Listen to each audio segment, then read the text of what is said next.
Якія прыгожыя, далікатныя гэтыя сястрычкі ліпы.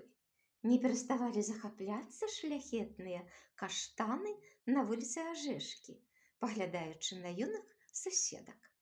А іх пляменнікі, маладыя каштаны, што жылі праз дарогу, былі безнадзейна закаханымі ў прыгажуняў сясцёр.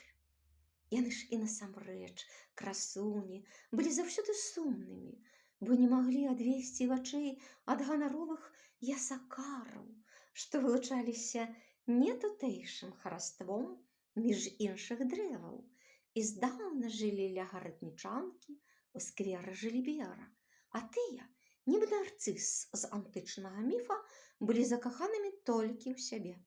Няшчасце прыйшло нечакана. Няшчасце прынеслі людзі. Загудзелі, заскрыгаталі пілы, упалі ясакары, зашапацеўшы галінамі. Іх вочы ўпершыню глянулі ў вочы маладзенькіх ліпаў, угледзелі ў іх тое, чаго ніколі не зведалі ў жыцці. Вялікае, шчырае, пяшчотнае каханне, якое не памірае. Бо як жа не верыць Караткевічу?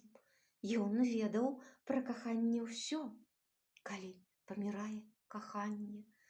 Але каханне не памірае, яно вечна застаецца ў грудзях, лікуючай тугою слоў, безнадзейным болем і непатольнай пяшчотай, калі нічым не дапаможаш, хаця сэрца аб зоры разбі.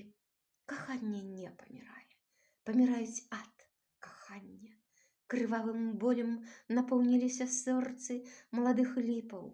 Нядоўга перажылі яны сваіх каханых, прастаялі змрочную градзенскую зіму, застыўшы ў скурусе, каб так і не прачнуцца вясной, засталіся хмурнымі і чорнымі.